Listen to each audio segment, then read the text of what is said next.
በስመ አብ ወወልድ ወመንፈስ ቅዱስ አሐዱ አምላክ አሜን። እንደምን ዋላችሁ? እንደምን ከረማችሁ? ምሕረቱ ብዙ የሚሆን በቸርነቱ ይህንን ጊዜ የሰጠን ጸጋ ሁሉ አምላክ እግዚአብሔር ስሙ የተመሰገነ ይሁን። በእግዚአብሔር ቸርነት የትምህርታችን ርዕስ በፈተና የሚጸና የተባረከ ነው የሚል ነው። የሐዋርያው የያዕቆብ መልእክት ምዕራፍ 1 ቁጥር 12 ጀምሮ ያለውን በጸሎት መንፈስ ሆነን እናነባለን። በፈተና የሚጸና ሰው የተባረከ ነው። ከተፈተነ በኋላ ለሚወዱት ተስፋ ስለ እርሱ የሰጣቸውን የሕይወትን አክሊል ይቀበላልና። ማንም ሲፈተን በእግዚአብሔር እፈተናለሁ አይበል፣ እግዚአብሔር በክፉ አይፈተንምና እርሱ ራሱስ ማንንም አይፈትንም። ነገር ግን እያንዳንዱ በራሱ ምኞት ሲሳብና ሲታለል ይፈተናል። ከዚህ በኋላ ምኞት ጸንሳ ኃጢአትን ትወልዳለች፣ ኃጢአትም ካደገች በኋላ ሞትን ትወልዳለች። ሁሉን የያዘ ሁሉን የምትገዛ የጌታችን የመድኃኒታችን የኢየሱስ ክርስቶስ አባት እግዚአብሔር ሆይ እናመሰግንሃለን። ልባችንን የምትጠብቅ ሐሳባችንን የምታጠል ምኞታችንን የምትቆጣጠር እንደ ፈቃዳችን ሁሉን የማትከውንልን ዘወትርም ባለሙያ ሴት ስንዴን ከእንክርዳድ እንደምትለይ ክፉ አስተሳሰብን ከበጎ አስተሳሰብ የምትለይልን በልባችን ከተማ የምትነግሰው የልብ አውቃው የልብ ወዳጅ ለልብም የምትናገረው እግዚአብሔር ልባዊ አምልኮን፣ ልባዊ አገልግሎትን፣ ልባዊ ፍቅርን፣ ልባዊ ቀረቤታን የምታከብር ጌታ በእውነት እናመሰግንሃለን። የሰላማችን ንጉሥ አንተ ነህ። የረፍታችንም ምንጭ አንተው ነህ። የበረከታችንም አድራሻ አንተ ነህ። ጠርተን የምትመልስልን፣ ፈልገንህ የምናገኝህ፣ ድረስልን ብለን ፈጥነህ የምትደርስ አንተ ነህ። በእውነት አኗሪያችን አንተ ስለሆንክ እናመሰግንሃለን። በወርቅ ቀለምህ የጻፍከን፣ እንዳትረሳን በመዳፍህ ላይ የቀረጽከን፣ ዘወትርም በሚራሩ ዓይኖች የምትመለከተን አልባሻችን፣ አጉራሻችን፣ ጠባቂያችን፣ መሪያችን አንተው ነህና በእውነት እናመሰግንሃለን። በብዙ ረዳህን፣ በብዙ አጽናናህን፣ በብዙ ደገፍከን፣ በብዙ ከወጥመድ አወጣህን። አምላካችን ሆይ በማናይበት ስፍራ ዓይን ሆንክልን፣ በማንሰማበት ስፍራም ጆሮ ሆንክልን፣ በማንጠነቀቅበት ስፍራ ነጥቀህ አወጣህን። ሞት ሲያደባብን በሕይወት አዋጅ ቀየርክልን። ወደኛ የሚገሰግሰውን የጥፋት ሰራዊት ሁሉ በስምህ ስላገድከው አማኑኤል ሆይ የምንከፍልህ የለንም። በእውነት እናመሰግንሃለን። ከአሳቹ ከሰይጣን ስላዳንከን አንተን ሳይሆን ራስን ከፍ ከፍ ማድረግ የሚያስተምረውን የዘላለሙን እውቀት ሳይሆን ጊዜያዊ ፍልስፍናን የሚያልቀውን መንግሥተ ሰማያትን ሳይሆን የሰውን ጥበብ የሚያንረውን የአሳቹን የሰይጣንን ደግሞ አሰራር የሰይጣንን ምክር ሁሉ ደግሞ ከልባችን ላይ ስላፈራረስክ እውነተኛ ጥበብ እውነተኛ ማስተዋልም አንተ መሆንህን ስለነገርከን እናመሰግንሃለን። እኛን ለማዳን ሥጋችንን ለመቀደስ ትንሣኤን ለማወጅ ወደ ሕይወት ለማፍለስ የገነትንም ደጆች ለመክፈት ዘላለማዊ ኅብረትን ከአንተ ከባሕርይ አባት ከአብ ከባሕርይ ሕይወት ከመንፈስ ቅዱስ ጋር ለመመስረት የእኛን ሥጋ ለብሰ ስለመጣ በእውነት ፈላጊያችን ሆይ እናመሰግንሃለን። አምላክ ሆይ ያጣ ሁሉ እንዲያገኝ፣ ያዘነ ሁሉ እንዲደሰት፣ የደከመ ሁሉ እንዲበረታ፣ ብቸኝነት የተሰማው ሁሉ የመንፈስህ ሙቀት እንዲያገኘው በዚህ ቀን እንጸልያለን። በብዙ ፈተና ውስጥ ለሚያልፉ ሁሉ ኃይለ መንፈስ ቅዱስን እንድትልክላቸው ረድኤትህም እንዲያጸናቸው እንዳልደከመ ሆነውም እንዲበረቱ ታሪካቸው፣ ስማቸው፣ ማንነታቸው እንዲቀየር መዘበቻ መሳለቂያ መሆናቸውም እንዲያበቃ እንጸልያለን። እኔን ባሪያህንና በፊትህ ያሉትን እነዚህን ባሪያዎችህን ሁሉ አቤቱ ይቅር በለን። አንተ በስጦታህ አትጠረጠርም፣ በህልውናህ አትጠረጠርም፣ በውድህ አትጠረጠርም፣ በመግቦትህ አትጠረጠርም፣ በጥበቃህም አትጠረጠርም። ጌታ ሆይ ተመስገን። እያንዳንዳችን ከገባንበት ፈተና ከሚያስደነግጠንም ወጥመድ ነፍሳችንን ነጥቀህ እንድታወጣት አቤቱ እንጸልያለን። ማዕበሉን እንድትገስጽልን ወጀቡም ጸጥ እንዲል አቤቱ እንማልድሃለን። በዚህ ቀን ደግሞ እየተጨነቁ እየታወኩ ያሉትን ሀገሮችና ህዝቦችን ሁሉ የሚያረጋጋ ብሩክ መልአክ እንድትልክላቸው ለዓለም ሁሉ ሰላም እንዲሆን አቤቱ እንማልድሃለን። ሁሉን የፈጠርከው አንተ ነህ፣ የዓለሙን ባለቤት አንተው ነህ። አቤቱ ሆይ ሰው በገዛ እጁ ለመጥፋት ሲቻኮል ጣልቃ እንድትገባ እንለምንሃለን። በሰላም ጀምረን እስክንፈጽም ጥበቃህ በዙሪያችን ማዳን፣ ምሕረትህ በመካከላችን ትሁንልን። እንደ ቸርነትህ አገልግሎትን ያሰቡትን አገልግሎትን የደገፉትን ሁሉ ደግሞ አንተ በበረታው እጅ እንድትደግፋቸው በማይነጥፈውም እጅህ እንድትባርካቸው ለቤታቸው ሰላም ለኑሯቸው ደስታ እንድትሆን አቤቱ እንጸልያለን። በፊትህ በቆምን ጊዜ እንድናስባቸው አደራ ያሉንን ሁሉ በማይረሳ አእምሮ አንተ አስብልን። ሀገሩን ከጥፋት ህዝቡን ከመከራ ሰውርልን። በዙሪያችን ላሉ ወገኖቻችን በመውጫ በመግቢያችን ዓይናችን የሚያያቸውን ወጣቶችን ሁሉ አቤቱ ባርክልን። በጌታችን በኢየሱስ ክርስቶስ በእርሱ ያለ ክብር ጽን ላንተ ይገባሃል። ከእርሱ ጋራ ከመንፈስ ቅዱስም ጋራ ትክክል የሚሆን ዛሬም ዘወትርም ለዘላለሙ አሜን። የእግዚአብሔር የአምላካችን ስሙ የተመሰገነ ይሁን። የትምህርታችን ርዕስ በፈተና የሚጸና የተባረከ ነው የሚል ነው። ያለንበት ጾም አብይ ጾም ተብሎ ይጠራል። አብይ ትልቅ ታላቅ መባሉ ትልቁ ጌታ ኢየሱስ ክርስቶስ ጾሞ ስላሳየን አርአያ ስለሆነን ፈተናዎቻችንን ሁሉ ድል ስለነሳልን ነው። የአብይ ጾም አንዱ ዓላማው ምንድነው ስንል ፈተናችን በክርስቶስ ድል መነሳቱን ማወጅ ነው። ፈተና በጠባዩ አስፈሪ ነው።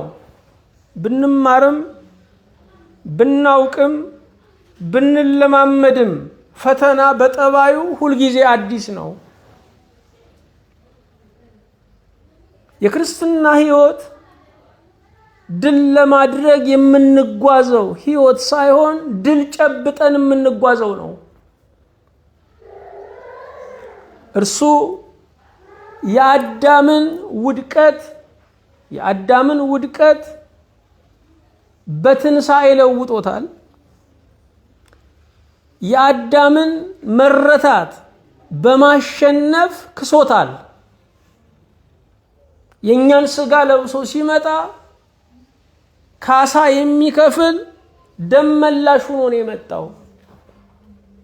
ስለዚህ በአዳም እንዳዘቀዘቅን በክርስቶስ ደግሞ ልዕልናን አግኝተናል።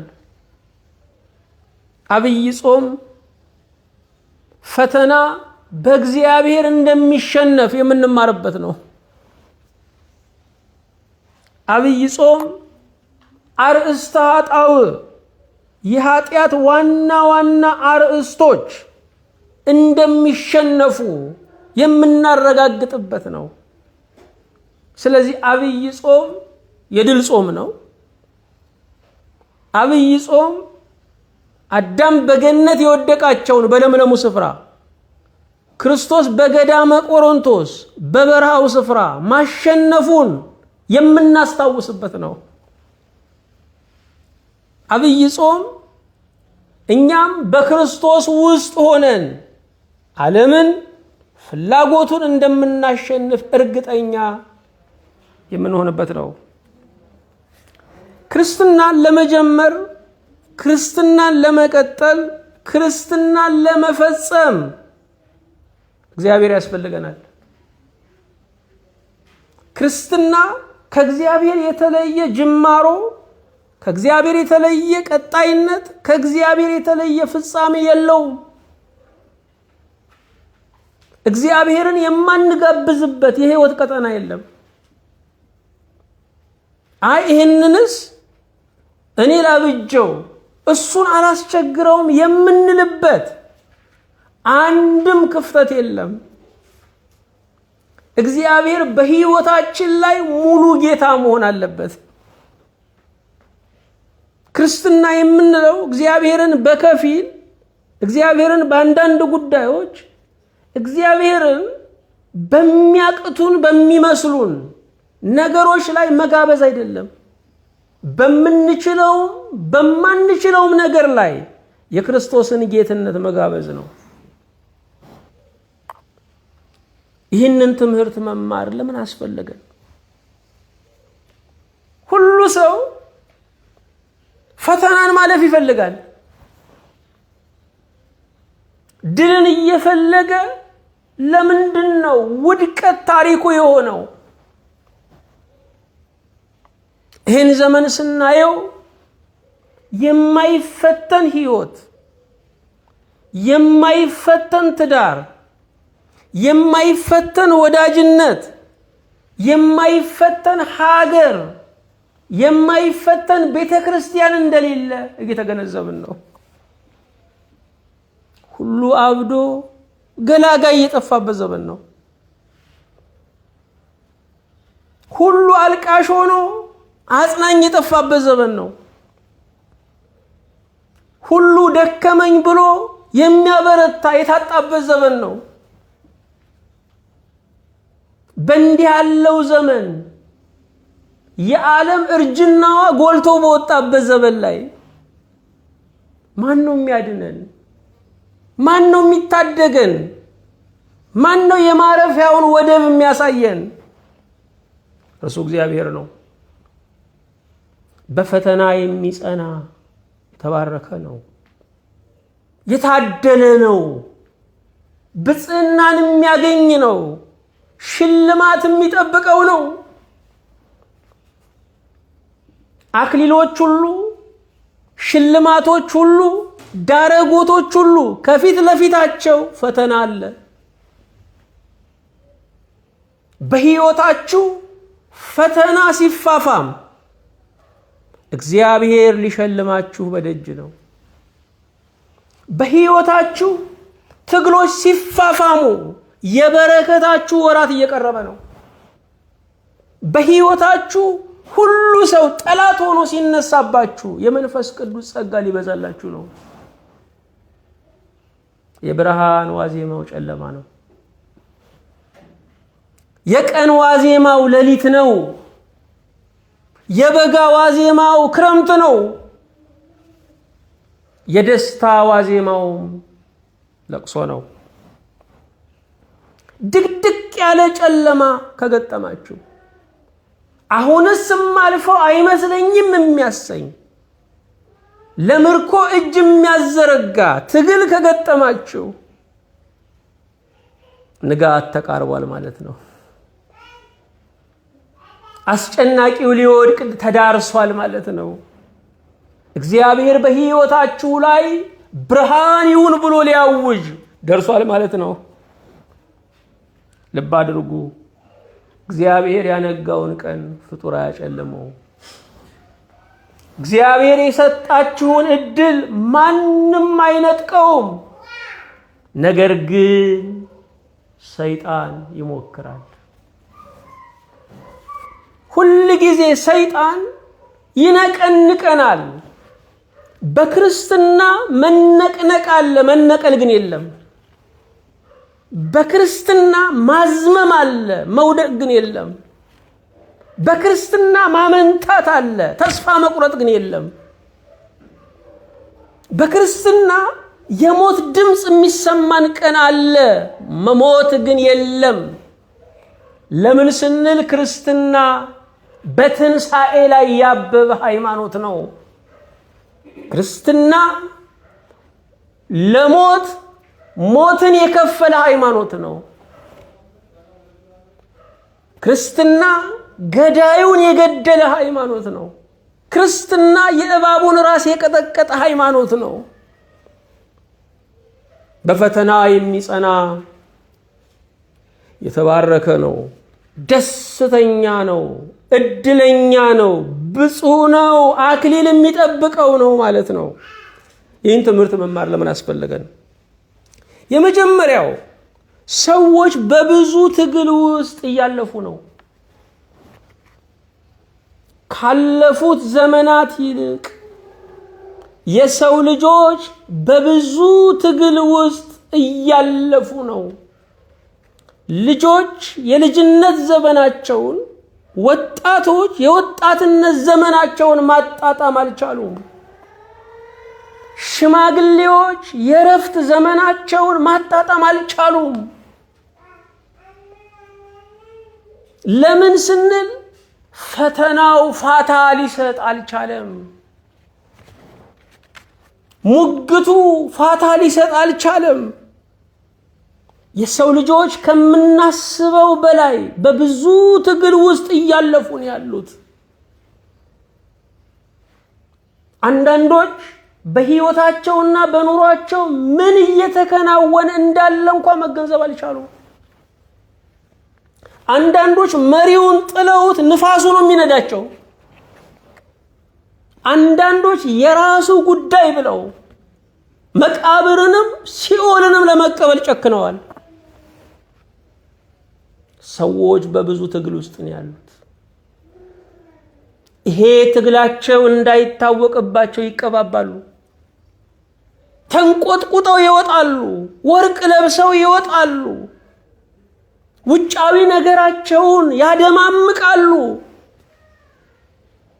በጌጦች ውስጥ ያለውን ጉስቁልና ግን መድኃኔዓለም ብቻ ነው የሚያውቀው። በማማሮች ውስጥ ያለውን መፈራረስ መድኃኔዓለም ብቻ ነው የሚያውቀው። ስለዚህ የሰው ልጆች ለቅሷቸው እርግጠኛ፣ ደስታቸው ግን አጠራጣሪ የሆነ ነው። ለቅሷቸው ትክክለኛ፣ ሳቃቸው ግን ትክክለኛ ላይሆን ይችላል። ሰዎች በብዙ ትግል ውስጥ እያለፉ ነው። በእውነት የሰው ልጅ የሚያሳዝንበት ዘመን ላይ ነው ያለው። ሰዎች በሰው ሲጨክኑ እንገረም ይሆናል፣ በራሳቸውም እየጨከኑ ነው ያሉት። ፈተና ሳይጠጡ ያሰክራል። ፈተና አእምሮን ያስታል። ፈተና ከመንገድ ያወጣል። ፈተና አጓጉል ውሳኔ እንድንወስን ያደርጋል። በፈተና ውስጥ መታገስ፣ በፈተና ውስጥ አባቶችን ማማከር፣ በፈተና ውስጥ በጸሎት እርዱኝ ማለት ከሌለ ፈተና የራሱን መልክ ይሰጠናል። ስለዚህ ሰዎች ባሰቡበት ስፍራ እየዋሉ አይደለም። ራሳቸውን እያገኙት ያሉት ፈተናው ጠራርጎ በወሰዳቸው ስፍራ ላይ ነው። አንዳንዶች ቆሻሻ ቦታ ወድቀዋል። ከፈተናው የተነሳ ሱስ ውስጥ የተደበቁ ሰዎች አሉ። ከፈተና የተነሳ በኃጢአት የተደበቁ ሰዎች አሉ። ከፈተና የተነሳ ከአገልግሎት የወጡ ሃይማኖት የለወጡ ሰዎች አሉ። ስለዚህ ይህን ትምህርት መማር አስፈልጓል። ሁለተኛ የሚያጽናና ሰው እየታጣ ነው። ዘመናዊነት ለዓለም ልዩ ተአምር አላመጣም። ለዓለም ልዩ ዕዳ ነው ያመጣው። ስልጣኔ የሰው ልጆችን አቆንጅቶ የሚገድል ነው። ስልጣኔ መደበላለቅን የሚያመጣ ነው። እንደ ሰናኦር ሰዎች የሰለጠነ እስከዛሬ የለም። ደመናን የሚያልፍ ህንፃ የሰሩ ናቸው። ነገር ግን ውጤቱ መደበላለቅ ሆነ፣ አለመግባባት ሆነ። ዛሬ መሰልጠንን የምንመኘው በር ቆልፎ ለመኖር ነው። ግለኛ ለመሆን ነው። ራስ ወዳድ ለመሆን ነው። ይህንን ያደረጉ ህዝቦች አሉ ወገኖቼ። ሁሉ ነገር ተሟልቶ ራሳቸውን ያጠፋሉ። የሰው ጠረኑ የሰው ድምፁ መድኃኒት ነው። ሞተው እንኳ ሬሳቸው በወር በሁለት ወር ነው የሚገኘው። እዚህ ኑሯችንም ሞታችንም አድማቂ ያለው ነው፣ ግን እንደቀላል ነው የምንቆጥረው። ሰይጣን ከእግዚአብሔር ብቻ አይደለም ከሰውም ይለያችኋል። ፖሊስ የሚያባርረው ሰው ብቻውን ሲሮጥ በጥይት ለመምታት ለማሰናከል ምቹ ነው። ሰው መሃል ካለ ግን አይመችም። በህብረቱ ውስጥ ያለ ሰው ለሰይጣን ኢላማ አይመችም። ለጭንቀት፣ ለፍርሃት፣ ለድብርት አይመችም። ወገኖች የሚያጽናና ሰው እየጠፋ ነው። የሚያማክሩ አባቶች ነበሩ ድሮ። እነገሌ ጋር ሄደን ምክር ተቀብለን እንምጣ ይባል ነበረ። ዛሬ በሮች ሁሉ ተዘግተዋል። ወላጆቻችንም የሉ። እነዛ በህይወታቸው የሚመክሩን በራቸው ተዘግቷል። እነዛ ጸሎተኛ የነበሩ መነኮሳት፣ ጸሎተኛ የነበሩ አባቶች፣ የብህትውና ኑሮ የኖሩ ሰዎች ዛሬ የሉም። በሩ ተዘግቷል። ሁሉ አልቃሻ ሆኖ የሚያጽናና ጠፍቷል። ያለው መፈራረድ ነው ያለው።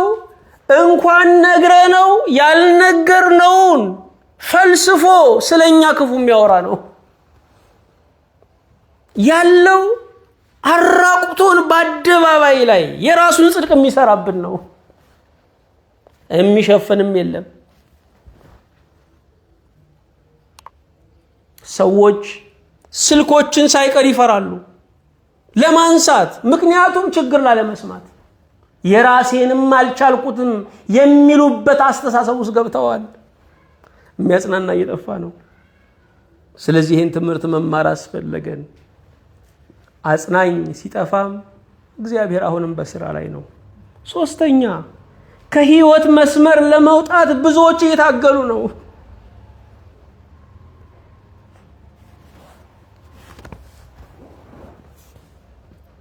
ብዙዎች ካልተሳካ፣ ማሸነፍ ካልቻልኩኝ፣ ነገሮች እየተሳሰሩ የሚቀጥሉ ከሆነ ያለኝ አማራጭ ራሴ ላይ መወሰን ነው ይላሉ። ራስ ላይ መወሰን እሱ መፍትሄ አይደለም፣ መሸነፍ ነው።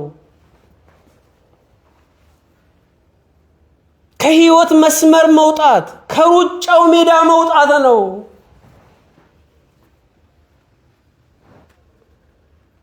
ለዚህ ትውልድ ያለው የመጀመሪያውም የመጨረሻው መፍትሄ መሞት ነው።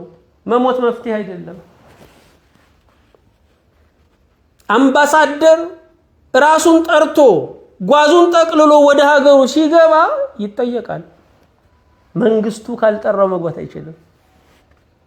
ራሱን ጠርቶ ሰማይ የሚሄድ ምን ልታረግ መጣህ ነው የሚባለው።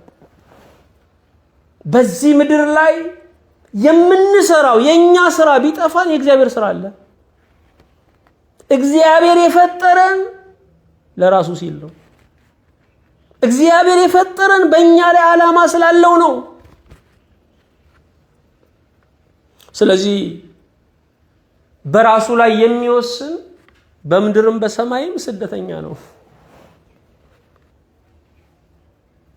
በዚህ ምክንያት ይህን ትምህርት መማር አስፈልጎናል። በፈተና የሚጸና የተባረከ ነው። ይህንን ቃል የተናገረው ሐዋርያው ቅዱስ ያዕቆብ ነው። የሚያጽናናው ማንን ነው? መልእክቱን ሲጀምር ለተበተኑ ለ12 ነገዶች ነው የሚለው። በክርስቶስ በማመናቸው ክርስትናን በመቀበላቸው አዲሱን ሕግ እሺ በእጄ በማለታቸው ንብረታቸውን ተወርሰው ከሀገራቸው ተሰደው ስማቸው ጠፍቶ ማህበራዊ ኑሯቸው ፈርሶ ተገልለው ለሚኖሩ ለነርሱ የተጻፈ ነው። ዛሬ በመከራ ውስጥ በሰማዕትነት ውስጥ ለሚያልፉ ምዕመናን የሚያጽናና የአባቶች መልእክት ያስፈልጋል። የሚያረጋጋ የአባቶች መልእክት ያስፈልጋል። ዛሬም ክርስቲያኖች ተበትነዋል። ብዙዎች እረኛ የላቸው፣ ብዙዎች ተቆርቋሪ የላቸው፣ ብዙዎች ረሃባቸው አስታዋሽ የለው። አገልጋዮች የምንጨነቀው ትልልቅ ህንፃዎችን ስለመስራት ነው። ህንፃ ሥላሴ ግን ወድቋል። እዚያ ውስጥ ገብቶ የሚቀድሰው የሚያስቀድሰው እየሞተ ነው።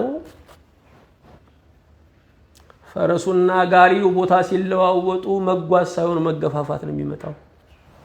የሚቀድመውን የሚከተለውን ማወቅ ያስፈልጋል። የሚቀድሙትም የሚከተሉትም ሆሳዕና በአርያም ይሉ ነበር። የሚቀድመውና የሚከተለው መናበብ መቀባበል አለበት። ዛሬ የምንሰራቸው ነገሮች ሁሉ ጥበብና ዜማ የላቸው።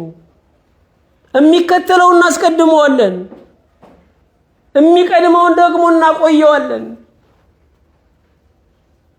ስራችን ሁሉ ዜማ ያለው መሆን አለበት፣ ውበት ያለው መሆን አለበት፣ ተርታውን መጠበቅ አለበት። ምክንያቱም ለተረኛው ጉዳይ የእግዚአብሔር ኃይል ይመጣል። ያለ ተራ ጉዳዩን ስናስገባው ኃይሉ ይመለሳል። ማከናወን ሳይሆን መታገል ይገጥመናል። በቀኑ ግን ሁሉም ነገር ቀላል ነው። በቀኑ ሁሉም ነገር ለምን? የእግዚአብሔር ኃይል ስለሚላክ። ወገኖቼ ለመፈተንም መማር ያስፈልጋል። ያልተማረ አይፈተንም። ከተፈተናችሁ መምህሩ በእናንተ ላይ እምነት ጥሏል ማለት ነው። ፈተና ሲመጣብን እግዚአብሔር በእኛ ተወራርዶብናል ማለት ነው። እግዚአብሔር በኢዮብ ተወራርዶ የኢዮብ እምነት ለዓለም እንዲገለጥ ኢዮብማ እኔን የሚያመልከኝ ስለማደርግለት ነገር ሳይሆን ስለ እኔ ፍቅር ነው ብሎ እግዚአብሔር ተወራርዶ ኢዮብን ሸኘ። ያላስተማረ መምህር አይፈትንም። ዓለም ሳታስተምር ትፈትናለች። እግዚአብሔር ግን አስተምሮ የሚፈትን አምላክ ነው። ድሮ ፈተና አልነበረብኝም። ወደ ክርስትና ስመጣ ግን ብዙ ነገሮች ውስብስብ ሆኑብኝ የሚሉ ሰዎች አሉ። ልክ ነው። አሁን ስለተማርክ ትፈተናለህ። ከትምህርት ቤቱ ውጭ ያሉ በጎዳና ያሉ ልጆች ምንም ፈተና የለባቸውም። በትምህርት ቤት ውስጥ ያሉ ግን ይማራሉ፣ ይፈተናሉ።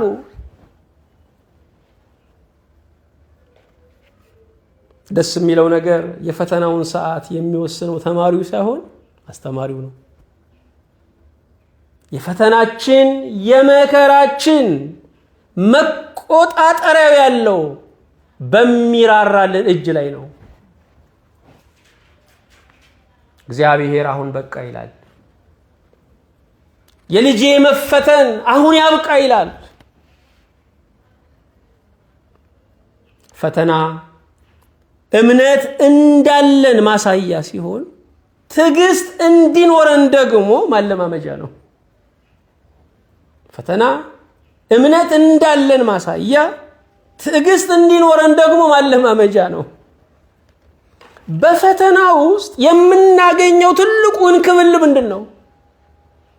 ትልቁ የወርቅ ድንጋይ ምንድን ነው ካልን ትዕግስት ነው።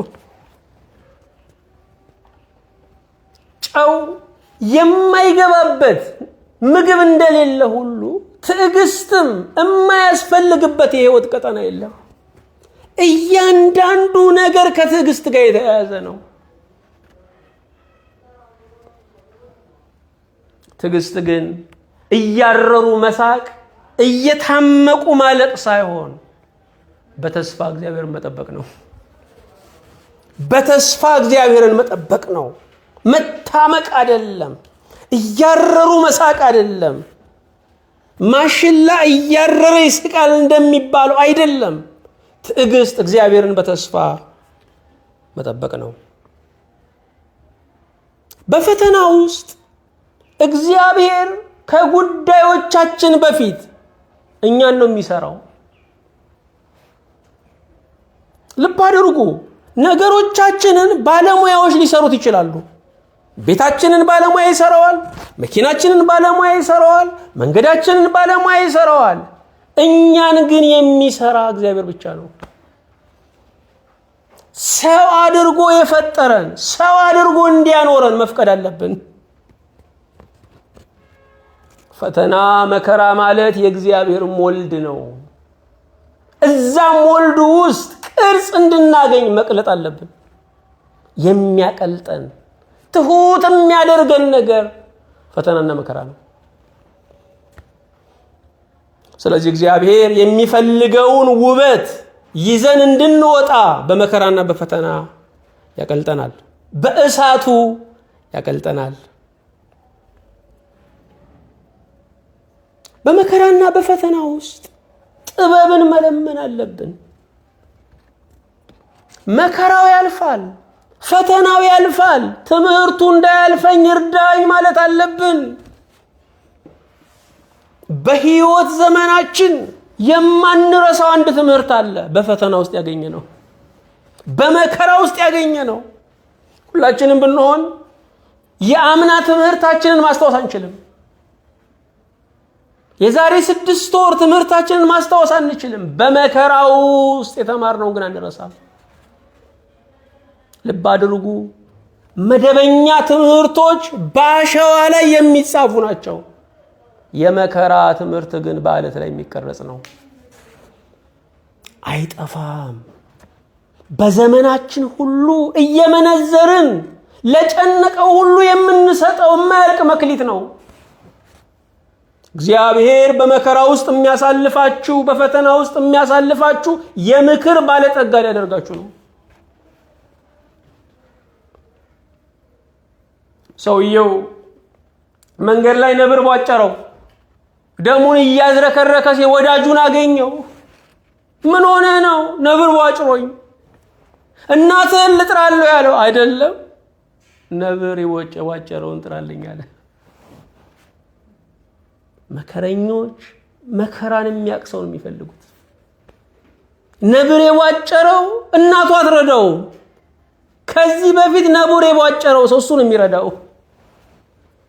ህመምን ታሞ ለሚያቅሰው ማውራት ያረካል። ሰዎች ሲያወሯችሁ ርክት የሚሉባችሁ ሰዎች እንድትሆኑ ተፈትናችሁ መውጣት አለባችሁ። እግዚአብሔር የመከረኛ ማቀዝቀዣ፣ የችግረኛ እርጎ ሊያደርጋችሁ በፈተና ውስጥ ያሳልፋችኋል።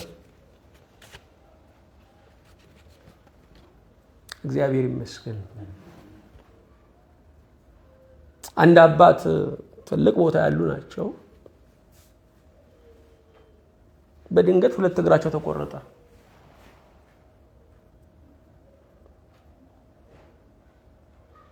እና ሰው ሊጠይቃቸው ሄደ።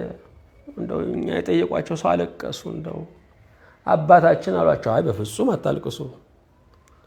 እኔ የቤተ ክርስቲያን አገልጋይ ሆኜ እንደው በጥቁር ራስ ስኖር እንዴት የእንጦንስና የመቃርስ ክብር እንዴት ያመልጥሃል ተብዬ ምንኩስናን ሰጠኝ አሉ።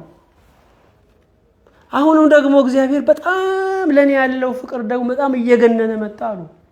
የእነ ቶማስ ዘመርአስ ደግሞ ክብራቸው እንዴት ያመልጣል ብሎ ደግሞ እንዲቆረጥ አደረገ። ምን አይነት አምላክ ነው አመስግኑልኝ አሉ። እነኛ ያለቅሱ ሄዱ። ያለቀሱ ሁሉ ደንግጠው ተመለሱ። በመከራው ውስጥ ጥበብን መለመን አለብን። ያዕቆብ አንድ ይህንን የሚገልጠው ማንም ጥበብ ቢጎርለው ነው የሚለው። እንደው ምን አርጌው ነው? እንደው በህይወቴ ሁሉ ፈተና አለ እያለኝ፣ ይሄ ጥበብ ማጣት ነው። በመከራ ውስጥ ያለውን በጎ ነገር መፈለግ እሱ ጥበብ ነው። ለምኑ፣ እሱ ጥበብ እንዳያመልጣችሁ።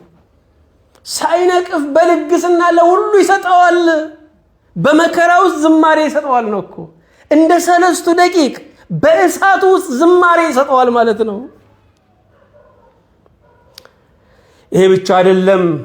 በመከራ ውስጥ ሁልጊዜም ውርደትን መናቅ አለብን። ሁልጊዜ ከመከራችን በላይ የሚያሳስበን በመከራችን ጠላቶቻችን ያላቸው ደስታ ነው። ሁልጊዜ በፈተናችን የሚያስጨንቀን ከፈተናችን በላይ ስለ ውድቀታችን ከተማው የሚያወራው ወሬ ነው። ውርደትን ካልናቃችሁ የእግዚአብሔር ክብር ተካፋይ አትሆኑም። እንደ ክርስቶስ የከበረ በራሱ ክብር ነዋሪ ማን አለ? እርሱ እርቃኑን ሲሰቀል፣ የነገስታት ንጉሥ በጅራፍ ሲገረፍ አላፈረም። ውርደትን መናቅ አለባችሁ። ከተማው ሁሉ ስለ እናንተ ሊያወራ፣ ብዙዎች በእናንተ መከራ ሊሳለቁ ይችላሉ። ነገር ግን ውርደትን ናቁት። በዚህ ክፍል ላይ ውርደትን እንድንንቅ ይናገራል ቅዱስ ያዕቆብ። ይሄ ብቻ አይደለም። የተረጋጋ ኑሮን መፍራት እንደሌለብን ደግሞ እንደዚሁ ይናገራል። መባረክም ማግኘት ሳይሆን መጽናት መሆኑን ይነግረናል። በፈተና የሚጸና የተባረከ ነው የሚለው። እኛ አሁን በዚህ ዘመን ላይ የተባረከ የምንለው ያንን የገዛ ይሄ ያለው ነው። መባረክ የእሴት ክምችት አይደለም። መባረክ በፈተና መጽናት ነው። ከወዳጅህ ጋራ በተራራም በሸለቆም ጸንተ ከሆነ ተባርከሃል። በትዳር በጨለማውም በብርሃኑም ጸንተ ከሆነ ተባርከሃል። በመመስገንም በመረገምም በሃይማኖት ጸንተ ከሆነ ተባርከሃል። በዘመነ ፍስሐም በዘመነ ሰማዕትነትም ከእግዚአብሔር ጋር ወግነህ ከሆነ ተባርከሃል። መባረክ መጽናት ነው። ፈተና ተስፋ አለው። ቅዱስ ያዕቆብ ይህን የሚናገረው ፈተና ተስፋ አለው። ወላጆች እንኳ ልጃቸው ወደ ፈተና ሲሄድ እንደው ያለፍክ እንደሆነ እዚህ ቦታ ትሄዳለህ፣ ያለፍሽ እንደሆነ ይሄ ይገዛልሻል። ፈተና ምን አለው? ተስፋ አለው። እግዚአብሔር በፈተና ውስጥ ለሚያልፉ ተስፋ ሰጥቷል። ያ ተስፋ ደግሞ በዚህ ክፍል የተገለጠው የሕይወት አክሊል ነው። የሕይወት አክሊል በስፖርት ያሸነፉ አትሌቶቹ ላያቸው ላይ የሚያስሯት ዘንባባ አለች አይደለ? ከሰዓት በኋላ ትጠወልጋለች። የሕይወት አክሊል ግን ሁሉ ጊዜ ለምለም ነው፣ ያው ነው፣ የማይጠፋ ነው። ሕይወት አክሊል የንግስና አክሊል አለ። ህዝቡ ዘወር ሲል ስለሚከብድ ቁጭ አድርጎ የሚለው የሕይወት አክሊል እግዚአብሔር በፈተና ለሚጸኑ ያዘጋጀው የሕይወት አክሊልን ነው። የፈተና አብዛኛው ምንጩ ምኞታችን ነው። ስለዚህ ምኞትን ገና በጽንስ እንድናጨናግፈው ሐዋርያው ይናገራል። በዚሁ ክፍል ላይ ነው የሚናገረው። በዚሁ በያዕቆብ 1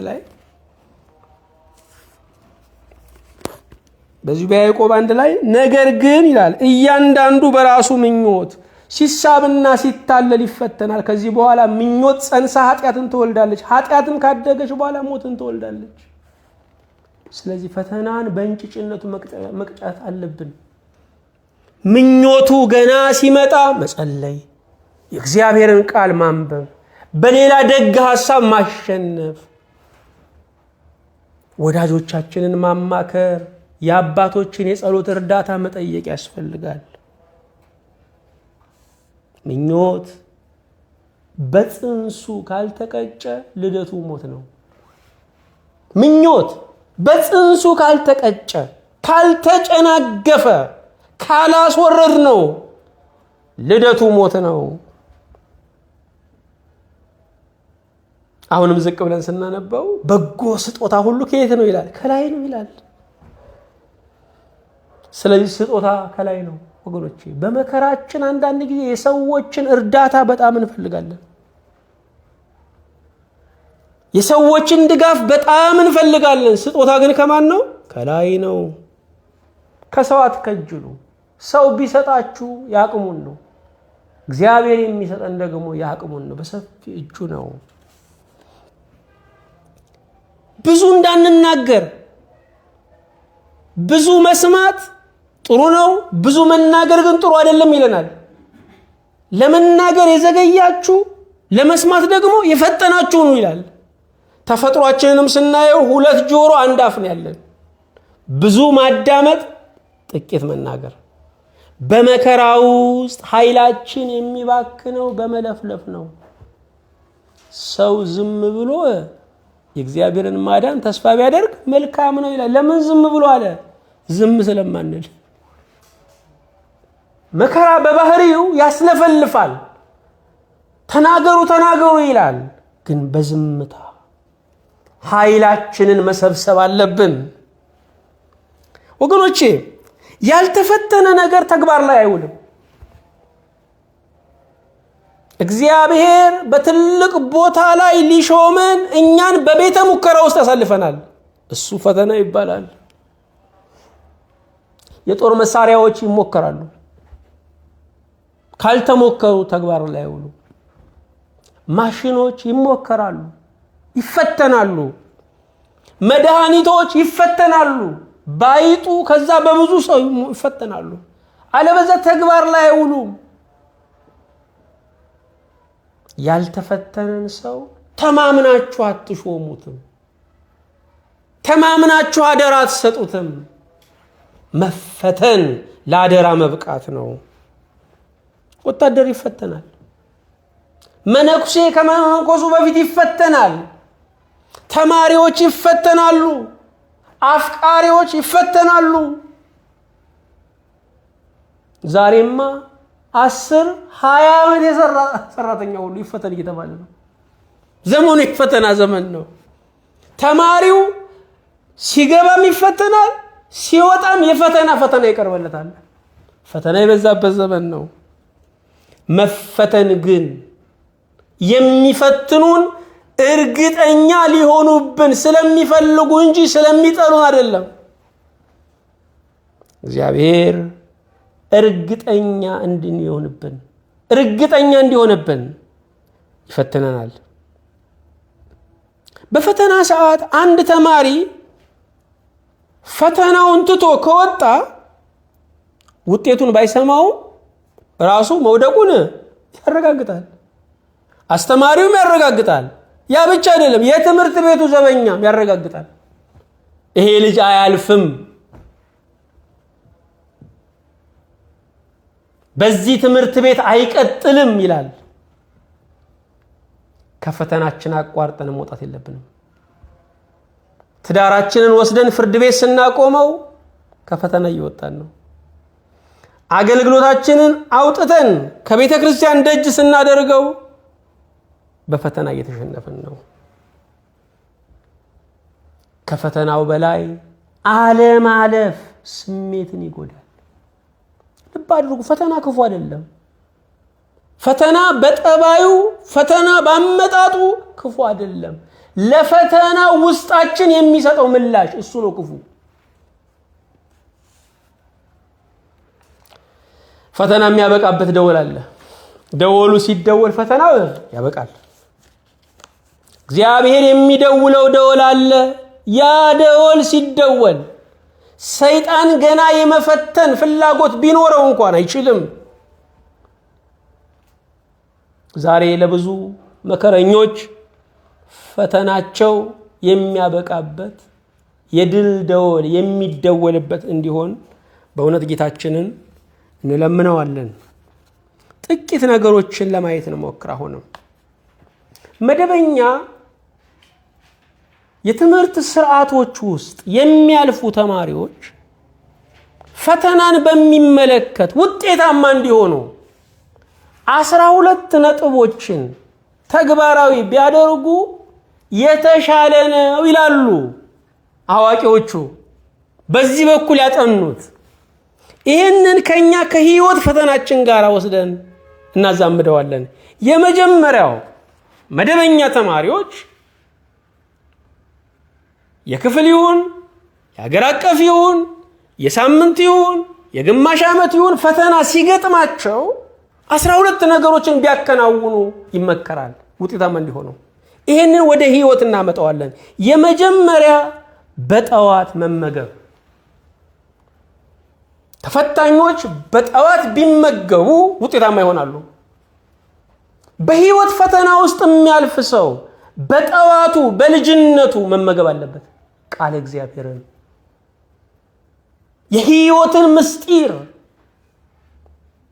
ሰውነት የሚባለውን ነገር፣ ወደፊት የሚጠብቀው ማህበራዊ ትግል በጠዋቱ መማር አለበት።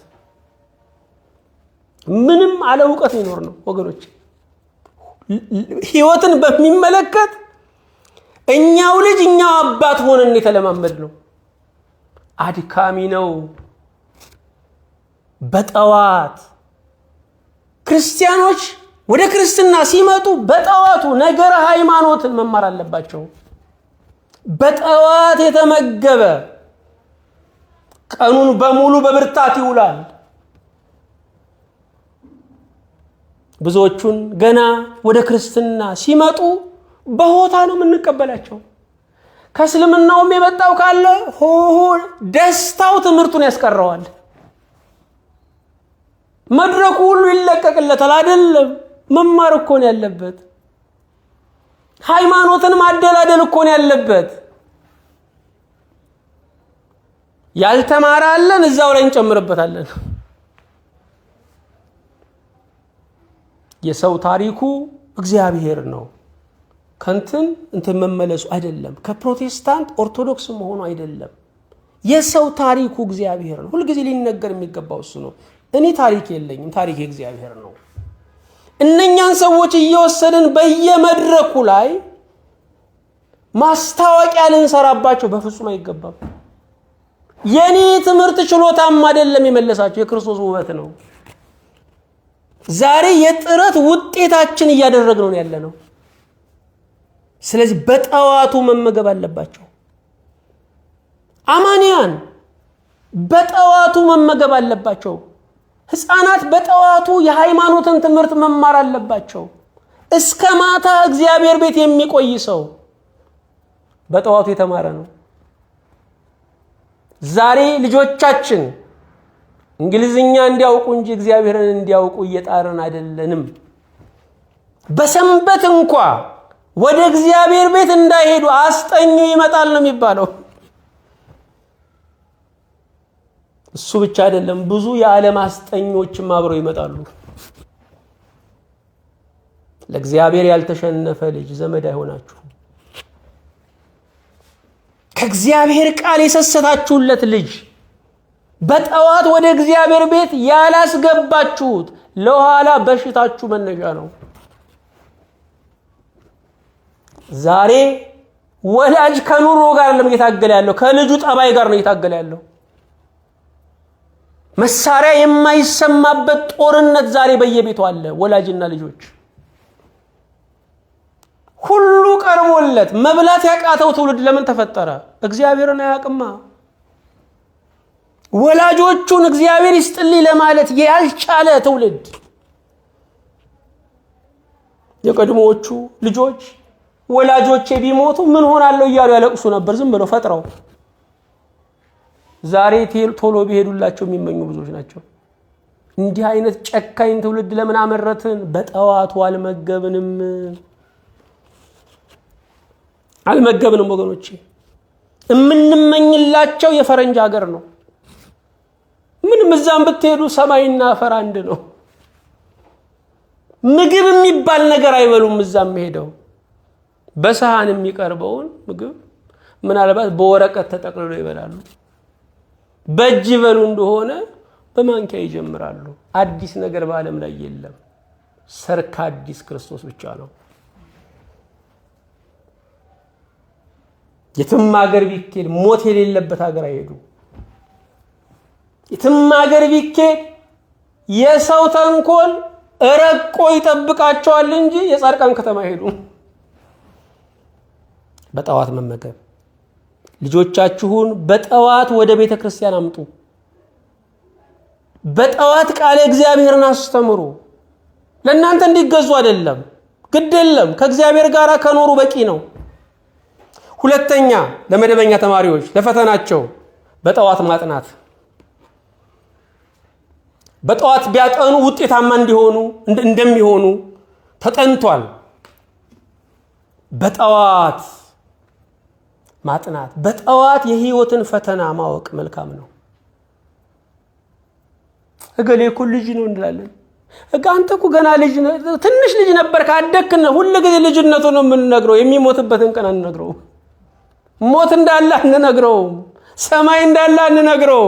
በ40 ዓመቱም ልጅ ነው፣ በ60 ዓመቱም ልጅ ነው። ህይወትን ማጥናት አለበት። ምን እንደሚጠብቀው በየእርከኑ መንገር አለብን። ሴቶቹ በተፈጥሯቸው ላይ ምን እንደሚገጥማቸው፣ ወንዱ ምን እንደሚገጥም ማወቅ አለበት። መደባበቅ መከባበር አይደለም ወገኖቼ፣ አለማወቅ ነው። አለማወቅ ነው። በዚህ ዓለም ላይ በተፈጥሮ ላይ ምን እንዳለ ማውራት አለብን ከልጆቻችን ጋራ፣ ከምናገለግላቸው ጋራ። በጠዋት ማጥናት ማስጠናት። ሶስተኛ፣ ምን ላይ ትኩረት ማድረግ እንዳለበት መወሰን። የዛሬው ፈተና ይሄ ከሆነ እሱ ላይ ብቻ መዘጋጀት ያለበት። ያ ከሆነ አትኩሮቱ በዚህ አካባቢ ላይ ፈተና ሊመጣ ይችላል ብሎ አንድ አቅጣጫ ላይ ካተኮረ ውጤታማ ይሆናል ነው። አሁን ያለው ፈተና ምንድን ነው? አንገብጋቢው ፈተና ምንድን? የትዳሩ ጉዳይ ነው፣ የሥራው ጉዳይ ነው፣ የቤተሰቡ ጉዳይ ነው፣ የጤናው ጉዳይ ነው። አትኩሮት ማድረግ ወገኖች፣ ሁሉን ማሸነፍ አንችልም፣ ሁሉን መታገል አንችልም። ጊዜ የሚሰጠውን ጉዳይ እናስቀምጥና አሁን አስቸኳይ የሆነው ጉዳይ ላይ ኃይላችንና ባክን። አራተኛ፣ እቅድ ማዘጋጀት። ተማሪው በፈተናው ውጤታማ እንዲሆን እቅድ ያዘጋጃል። በህይወታችሁ ውስጥ ውጤታማ ለመሆን ፈተናውን ለማለፍ እቅድ አስቀምጡ። እቅዴ ይሄ ነው፣ ይሄ ነው። ወገኖቼ፣ እግዚአብሔር የትኛውንም ትልቅ እቅዳችሁን አይፈራውም፣ ችግር የለውም። ብቻ ውስጣችሁ የሚሰማችሁ እቅዴ መላውን ሀገር መድረስ ነው፣ እቅዴ ሚሊዮኖችን መመገብ ነው ልትሉ ትችላላችሁ። እግዚአብሔር እቅዳችሁን አይፈራም። አፍህን አስፋ ሞላዋለሁ ነው የሚለው እግዚአብሔር። ለእኔና ለቤተሰብ የምትሆን ነገር ከሰጠ ይበቃናል ካላችሁ እሷ ትሰጣችኋለች። ለእኔና ለሀገሬ ህዝብ በሉ። ለመርዳት ባለጠጋ መሆን አያስፈልግም፣ እግዚአብሔርን መያዝ ነው የሚያስፈልገው። እቅድ አዘጋጁ። አምስተኛ፣ ከፋፍሎ ማጥናት። በህይወት ፈተና ውስጥ የሚያልፍ ሰው፣ የህይወት ፈተና የሚጠብቀው ሰው ነገሮችን ከፋፍሎ ማጥናት አለበት። የትዳር ፈተና ሌላ ነው፣ የሥራ ፈተና ሌላ ነው፣ የወዳጅ ፈተና ሌላ ነው። ከፋፍሎ ማጥናት አለበት። ህዝቤ ዕውቀት ከማጣቱ የተነሳ ጠፍቷል ነው የሚለው። ለመገኘትም ማወቅ ያስፈልጋል። እዚህ ቦታ ነው ያለው የሚል ሰው እኮ ቦታውን ያወቀ ነው። የጠፋበትን ቦታ እንኳን የማያውቅ ሰው እዚህ ነኝ ያለሁት አድኑኝ ማለት አይችልም። ዕውቀት የሚያስፈልገን እንዳነሳሳት አይደለም። አዎ ጥሩ ነው ባነሳሳት፣ እዚህ ቦታ ነው የጠፋሁት ለማለት ይረዳል። ስድስተኛ፣ ራስን ቶሎ ቶሎ መፈተን። ቶሎ ቶሎ ራስን መጠየቅ፣ መመለስ፣ ራስን መፈተን፣ መልሱን ማቅረብ። በህይወት ፈተና ውስጥም ራሳችንን ሁል ጊዜ መፈተን አለብን፣ መሞከር አለብን ራሳችንን። ግልጽ ነው የምናገረው። ሁል ጊዜ የምንኖረው ኑሮ ምንም ትግል እንደማይገጥመው እንደጨረሰ ሰው ነው የምንኖረው። ስለዚህ ሁል ጊዜ በጫማ መሄድም የለም በእግር መሄድንም መለማመድ። ሁል ጊዜ ጋቢ ለብሶ ኑሮ የለም። እንደው ጋቢውንም ጥሎ ከብርዱም ጋር መታገልን መለማመድ። የምንኖረውን ዓለም መጋፈጥ አለብን። ራሳችንን መፈተን አለብን። ሰባተኛ መምህር መሆን። ልክ እንዳስተማሪ ሆኖ ማስተማር፣ እንዳስተማሪ ሆኖ መናገር ተፈታኙ ያግዘዋል። በፈተና ውስጥ ስታልፉ ምንም እንኳን ያልበረታችሁ ክርስቲያን ብትሆኑ የሚፈተኑት ሰው አስተምሯቸው፣ ንገሯቸው። በክርስትና ማስተማር መማር ነው፣ ማበርታት መበርታት ነው። ስለዚህ አስተማሪ መሆን። ስምንተኛ ከተንቀሳቃሽ ስልክ መራቅ። አሁንም ለመደበኛ ተማሪ የሚመከር ነው። ተንቀሳቃሽ ስልኮች የህይወታችን ትልቅ ፈተናዎች የሚያዛቡን ናቸው። እንደዚሁም የማህበራዊ ሚዲያዎችን ተጠቃሚነት መቀነስ ያስፈልጋል ወገኖቼ። የጸሎት ጊዜን ስለሚሻማ፣ ከወዳጃችሁ ጋር የምታወሩበትን ጊዜ መቀነስ ያስፈልጋል። ባለትዳሮች እኮ ወገኖቼ ማታ ገብተው ሁለቱም ስልክ ይይዛሉ፣ አያወሩም። ስልኩ ይበልጥባቸዋል። ደክሟቸው ይተኛሉ። የቤት ወጪን በቴክስት ነው የሚነጋገሩት። ሰው በቤቱ እንዲኳረፍ ያደረገ ነው። እንግዳ ጋብዛችሁ እንዳታወሩት ያደረገው የገዛ ስልካችሁ ነው፣ የገዛ ቴሌቪዥናችሁ ነው። እንግዳ ለማጫወት እኮ ነው የጋበዝ ነው። እሱም እኛን ናፍቆ እኮ ነው የመጣው። ስልኩን የሚይዘው የሚነካካው ማህበራዊ ኑሮን ያፈረሰ ነው። ሲወራ ብዙ መፍትሄ ያለው ወገኖቼ፣ ሰይጣን እርስ በርስ እንዳናወራን የሚያደርገን። ስለዚህ በህይወት ፈተና ውስጥ እነኚህ ነገሮች መቀነስ። ዘጠነኛ ከጫጫታ ርቆ በጸጥታ ማንበብ። አጥኚዎቹ የሚሉት ነው ከሙዚቃ ርቆ ይላሉ። ለመደበኛው ተማሪ ከጫጫታ ርቆ በጸጥታ ማንበብ። ከራሳችሁ ጋር መሆን ያስፈልጋል ወገኖቼ። ጸጥ ማለት ያስፈልጋል። ጥሩ ነው በጊዜው ማህበራዊነት፣ ጥሩ ነው ከሰው ጋር መሆን። አንዳንድ ጊዜ ደግሞ ጸጥ ብሎ በጽሞና ደግሞ ኃይል መሰብሰብ ያስፈልጋል ወገኖቼ። ከራሳችሁ ጋር የምትሆኑባት በቀኑ 30 ደቂቃ እንኳን ታስፈልጋለች። ጸጥ ብላችሁ ስልካችሁን ዘግታችሁ። መቼም በዚህ ዘመን ትልቅ ሰማዕትነት ስልክ መዝጋት ነው። ይህንን የሚያደርግ ጀግና የለም። ከሰማይ የሚደወል ነው የሚመስለው። ሁሉ ሰው መና እየጠበቀ ነው ከስልኩ ላይ። አይኑን ነው የሚያየው ስልኩን። የዚህ ዘመን ጣዖታችን በእጃችን ላይ ይዘን የምንዞረው ነው። 30 ደቂቃ አንድ ጸጥ ያለ ቦታ ሄዳችሁ እስቲ አንብቡ። የህይወትን መመሪያ ያዙ። በውስጣችሁ የሚያንሾኳሹክ ድምፅ አለ አይደለ? ድምፅ የሚሻረው በድምፅ ነው። ሌላ ድምፅ አንብቡበት፣ ጨምሩበት። የንባብ ጊዜው ተመቷል። የጸጥታው ጊዜ ተመቷል ወገኖቼ። የሚያሳዝነው ይህን ሁሉ አባክነን ሰላም አይሰማኝም ማለታችን ነው። 10ኛ ቶሎ ቶሎ እንሂድ።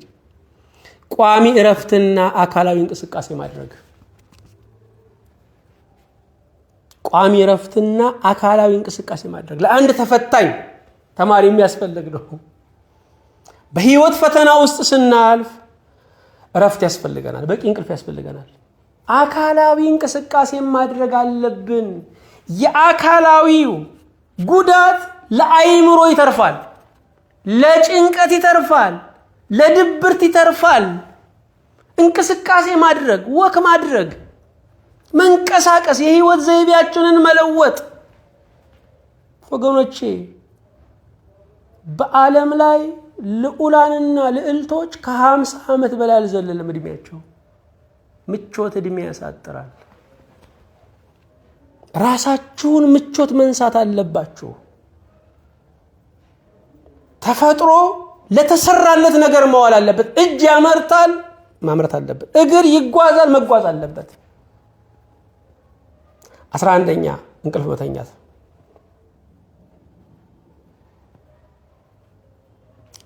በፈተና ውስጥ የሚያልፍ ሰው እረፍት ያስፈልገዋል። ለማሰብም መተኛት ያስፈልጋል። ትክክለኛ ውሳኔ ለመወሰንም በቀጣዩ ቀን ለመበርታትም መተኛት ያስፈልጋል። ስለዚህ እንቅልፋችሁን፣ በቂ እረፍታችሁን ሁሉ ጊዜ ተቆጣጠሩ። 12ኛና የመጨረሻው መረጋጋትና በጎ ማሰብ። እግዚአብሔር ያለው አይቀርም። መረጋጋት ወገኖቼ፣ ሞትን የምታመልጡበት ከተማ የለም። ከሞት ጥብቅ የሆነ ከተማ እንጠነቀቃለን እንጂ በዚህ ዓለም አንቀርም። መረጋጋት ያለው አይቀርም። ደግሞ በጎ ማሰብ። አንድ ተማሪ ሲፈተን በወዲቅስ አይደለም ላልፍ እችላለሁ፣ ዘንድሮ ከአምናው የተሻለ ውጤት አመጣለሁ። በጎ ማሰብ የተሻለ ይሆናል፣ እግዚአብሔር በህይወቴ ድንቅ ያደርጋል ብለን በጎ ማሰብ ለአንድ ተፈታኝ ተማሪ አስፈላጊ ነው። በህይወት ፈተና ውስጥ ለሚያልፍም እነኛ 12 መርሆች አስፈላጊ ናቸው። እግዚአብሔር በፈተና እንድንጸና ኃይልና አቅም ይስጠን። አቤቱ ጌታችን እናመሰግንሃለን። ጥንትም ዛሬም ለዘላለምም ሕያው ክቡር ጌታ ነህ። ከፍ እናደርግሃለን። በብዙ ፈተና ውስጥና በብዙ መሞገት ውስጥ እናልፋለን። ያንተ ኃይል፣ ያንተ ስልጣን፣ ያንተ ብርታት ካልረዳን በቀር ጌታ ሆይ የምናልፈው የምንሻገረው ዘመን አይደለም። አቤቱ በጸጋህ አሻግረን። አንተ የማይኖር ኑሮን አልሰጠህንም፣ የማይታለፍ ቀንን አልሰጠህንም። የዘመናት ቅዱስ እግዚአብሔር ሁል ጊዜ መጽናትን አድለን፣ በራስህ ዕውቀት አድነን። ሰውን የምትወድ ጌታ ሆይ በዚህ ሰዓት በብዙ ትግል ውስጥ ለሚያልፉ ብዙ ጭንቀትና መከራ ከፊታቸው ድቅን እያለ የሚያስበረግጋቸውን መከራው ሳይመጣ ስጋቱ ገና የሚጥላቸውን ሁሉ የሚያጸና መንፈስ ይቆጣጠራቸው።